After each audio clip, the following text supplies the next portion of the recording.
I'm Steve Carnahan. I was born in October the 4th, 1930. I was born in Galena, Kansas, the very southeast corner of Kansas.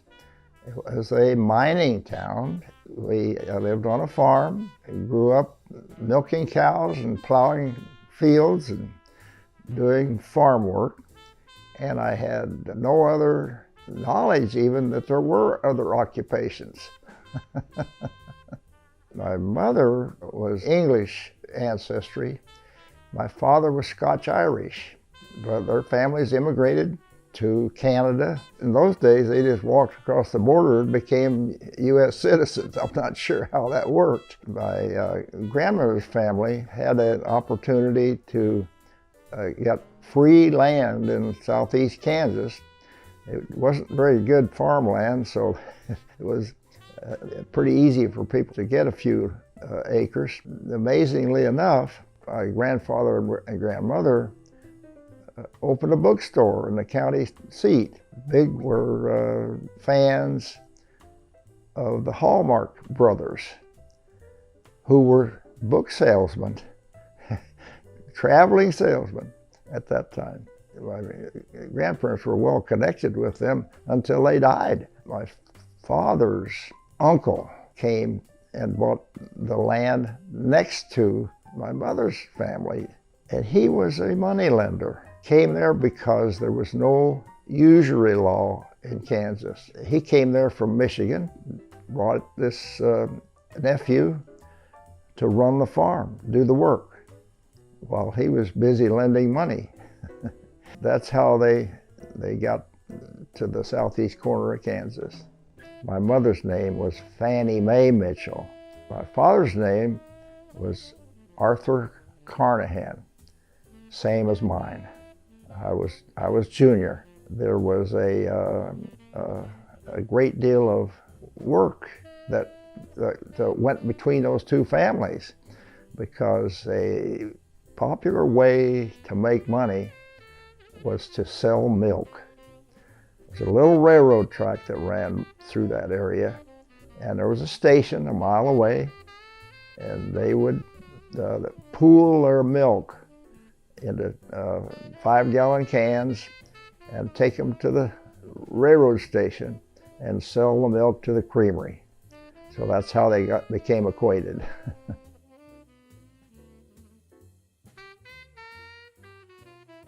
I was the youngest of 11 children.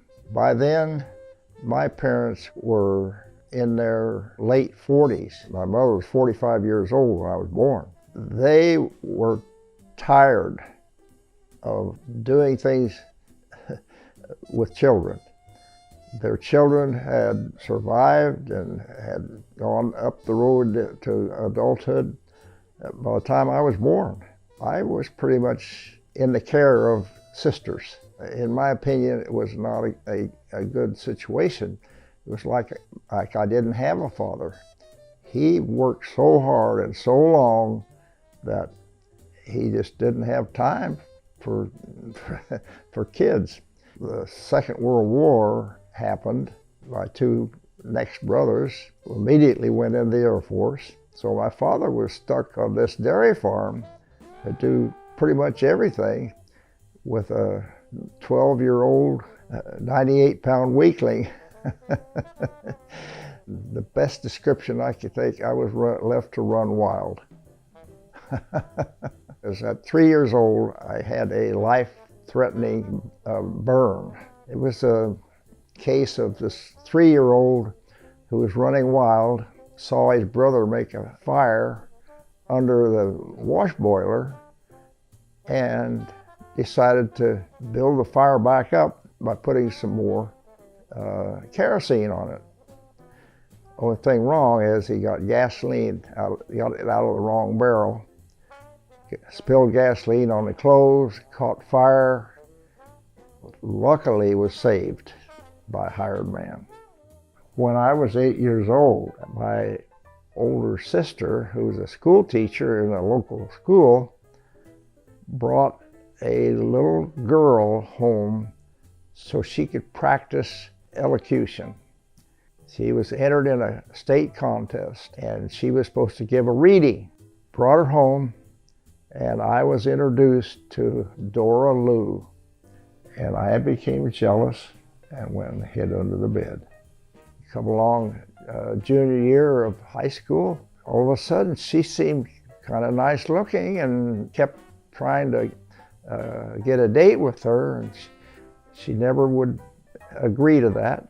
I don't think she would consider me her childhood sweetheart, but I definitely had her on my mind more than anybody else.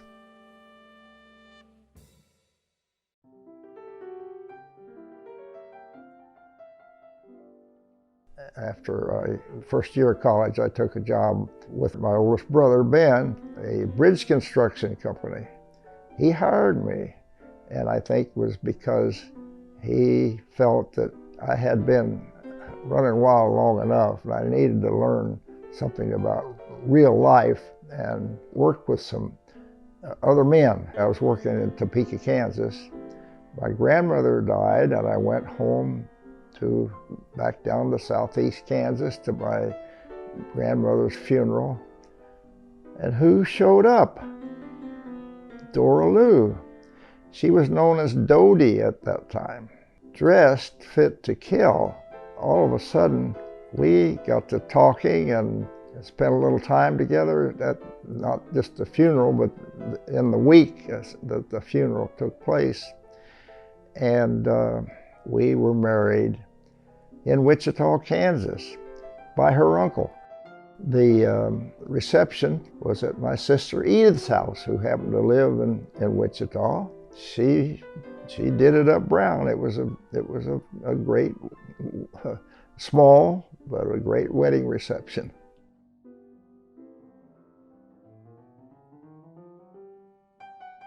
Dodie and I together were living in Topeka. I was working in bridge construction for about 2 years, and I was drafted. A high school buddy kept trying to get me to volunteer for the Marine Corps. I said, no, I'm not going to do that. My two brothers were in the Air Force, and they said, don't volunteer for anything. So I'm not going to volunteer for the Marine Corps. We came into a big, huge room, and we were put into a line going through a door. As we went through the door, there was a Marine Corps staff sergeant sitting at a table. When I went through the door, he said, "You, over here." And then a few hours later, I was on a train for San Diego as a Marine Corps recruit. My wife thought the world had ended. She accompanied me to San Diego, MCRD, after boot camp, of course. We came here. I was immediately assigned to El Toro Marine Corps Air Station in Santa Ana. Our first child, Cynthia, was born in December the 2nd, 1951. There were going to be 3 more, by the way. It came later. All girls.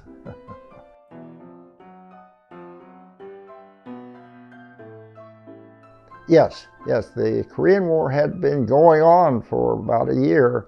The Army and the Marine Corps were taking a pretty severe beating, and they needed people because it had kind of turned into an air war, and they needed people with training in that area.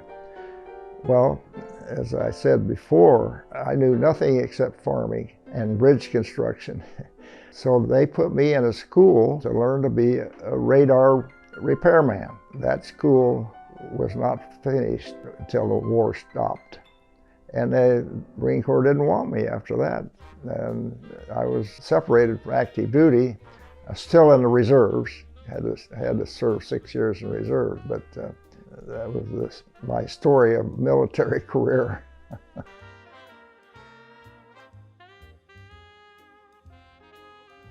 We moved right back to our little area in southeast Kansas and set up our home in Baxter Springs, Kansas. While I was in the Marine Corps learning to be a radar repairman, on the side, I learned to be a TV repairman. And so I just set up a little shop. I also went back to college. I would go to school, manage my classes to be in the morning. I'd come back and work in the shop in the afternoon, and then do TV service calls in the evening. My wife would tend the shop, and she took care of the money. With a GI Bill, I was making enough to live on. That lasted until I got finished at Pittsburgh State Teachers College. When I finished that sophomore year, I decided that I needed to go somewhere else. I wanted to go into electronics. Got a letter from my Marine Corps buddy telling me about what a fine program they had for electronics at San Diego State College. Decided to move back to San Diego because we liked it. California was great when we lived here in the service. So we moved to San Diego, and I enrolled at San Diego State. I also took a job at an electronics repair shop. So I was working 2 or 3 months, and all of a sudden a job came up down at General Dynamics, downtown San Diego, that sounded a lot better than TV repair. I got a job as a electronics technician and worked part-time all through the rest of the 2 years of college. I was able to graduate from San Diego State, and they offered me a job as an engineer at the same place. By then it had been made a subsidiary called Data Graphics. And Data Graphics then was where I worked the rest of my working career. Turned out to be a perfect timing because I hired on there when a new product was starting. It was a big project, all kinds of electromechanical and electronics involved in it. So I took that job and worked there for 30 years, just in time for that product to become obsolete by the PC. Personal computer came out, and no one wanted to record data on microfiche anymore because it was available at their fingertips. Microfiche had to be processed and stored and cataloged and couldn't really be made in real time. We could produce microfiche data in a week for a bank, for instance, so the PC was just the right thing for them. Ours was not the right thing anymore. So I retired. Within 5 years, the company had disappeared. So I had a very lucky career with one company.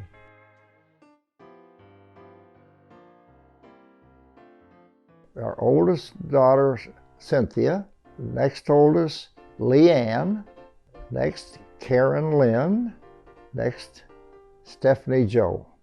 My wife, Dodie, said before we were married, part of our marriage contract was that she could have 4 children. Well, all right, we will. And we did. She didn't want to have them one on top of the other, so she planned it to have space between. We wound up being typical new parents by being too concerned, too worried, too regimented, too everything. As a result, the 4 girls are all quite different people. They're still real family-oriented people. They never out of contact with me. That's just a wonderful thing. Sometimes I need help.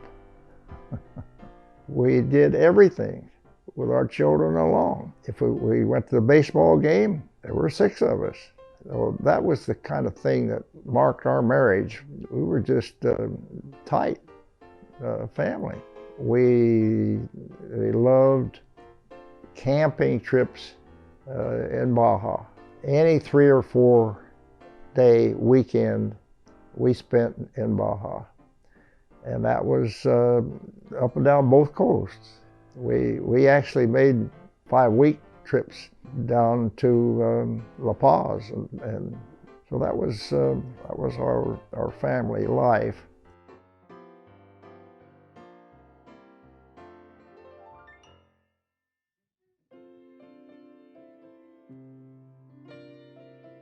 We were married for 60 years, and she got a slowly progressive loss of memory, and that turned into a physical disability. We were married almost 60 years when she passed away in 2011. I always felt that she was the main reason for any success I had. She had the most wonderful social abilities, and her family were so easy to get acquainted, and her father never met a stranger in his whole life. They became pretty much my family. My daughters just fit right in with all of the in-laws so well. We spent most of our vacations from work on road trips back to Kansas to spend a couple of weeks with relatives. So we had a lot of family once I got a new one.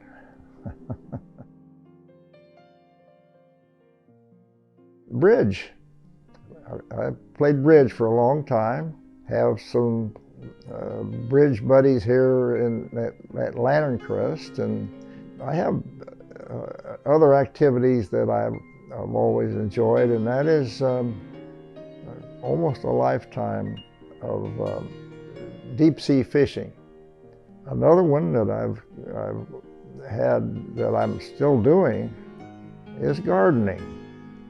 It's a pretty small garden now with a balcony and a little hydroponic inside. Surprising how much time it takes.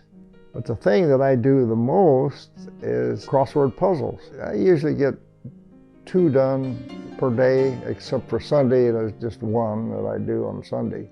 I am really thrilled about having access to encyclopedias. The iPad in front of me, I can look up anything that I ever had a question about, and I do that. I don't just pass it off if I wonder how you pronounce that, or I wonder how that, have I been spelling this right? I look them up, and that takes a lot of time too.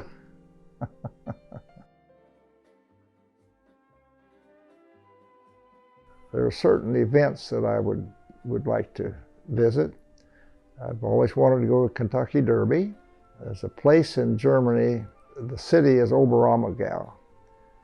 They have a musical celebration, but I would enjoy visiting remote places. There are some places in Alaska that can be visited by aircraft, really. You have to fly there. And to me, that sort of thing is appealing.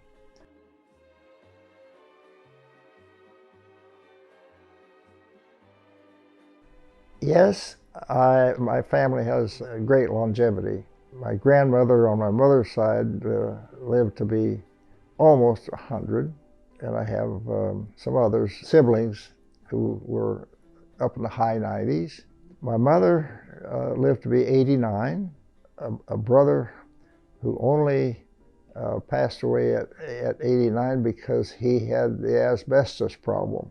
So I thought, yeah, it could very well be that I'll make 89, you know, those 2 cases. So now, it looks like I'm going to do a little more than that now.